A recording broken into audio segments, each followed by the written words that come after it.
corporations. When I first got involved in politics in 2017, I got involved because we had neglected public schools for over a decade since the Great Recession. We had spent a decade underfunding our schools, not giving teachers raises, and as a result, as a parent, you could see it. You could see your kids' class sizes getting bigger. You could see special education caseloads getting bigger. You could see schools falling apart, right? You could see our kids' quality of education going down.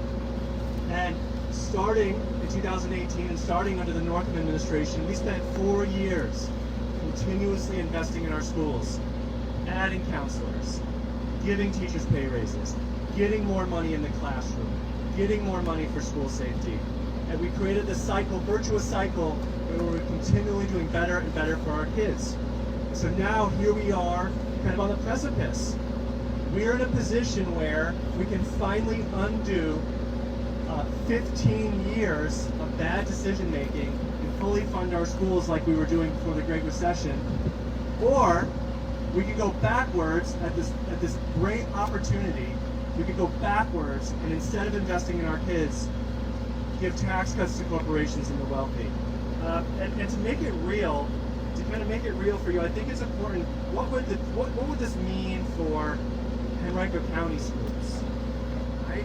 So the Commonwealth Institute and the Fund Our Schools Coalition looked at the difference between the Senate and House budgets and what it would mean to Henrico County schools. And so if we had the Senate budget, that would mean an extra $27.2 million in increased state funding in Henrico County.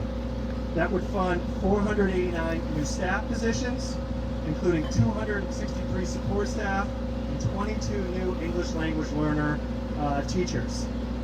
And this would be a game changer. When we talk about increased mental health needs, when we talk about school safety issues, when we talk about a county that has over 100 languages in its classrooms, putting these dollars into Henrico County public schools are going to have a real benefit to our kids, to our communities, and to our economy.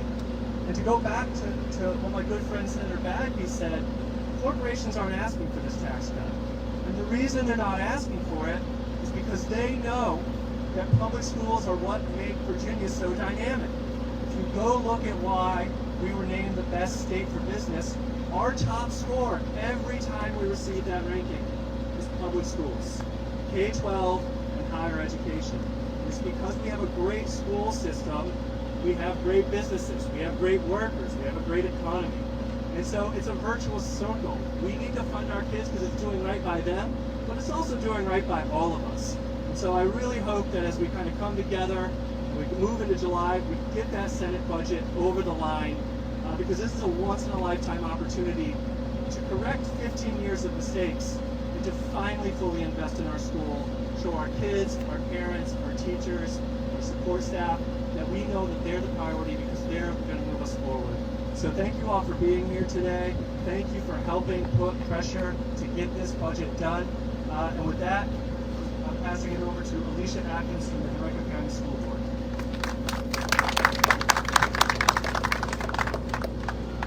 Greetings, everyone.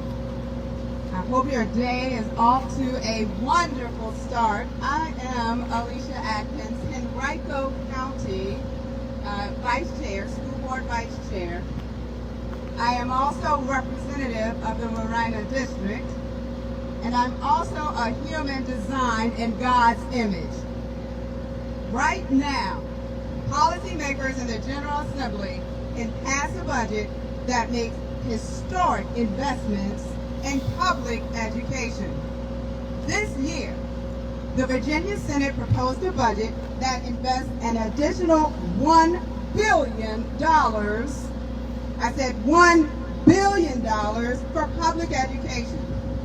Henrico County could receive $27.2 million in more school funding. We can make critical investments like teacher pay raises, hire more staff, and be innovative to create new positions in the mental health space. Schools take care of so much more than reading, writing, and arithmetic. Students across the Commonwealth deserve funding that unlocks their potential. I feel strongly, deeply optimistic, positive. But we need more than feelings. We need action and we need votes. We need engagement, involvement, participation together. We also need to be examples. Our children are watching us. Our actions should show them, teachers and school systems, how much we value them. This money is going to help us recover from the challenges of the pandemic. And it's going to reverse decades of no funding and underfunding. Decades. It's a wonderful start. And I believe we can. Yes, we can. Woo! We can make Virginia competitive and attractive in trying to secure smart business investments while funding our schools. My message is simple. My message is quick. And it is very clear. This is a cry. This is a call to every policymaker to value the future. And it is our children. Your vote is going to show whether you want to enrich or deplete our schools. The choice is yours, and everyone in my community and in yours are watching. Thank you. Next, I'll bring up to the podium Delegate Willett.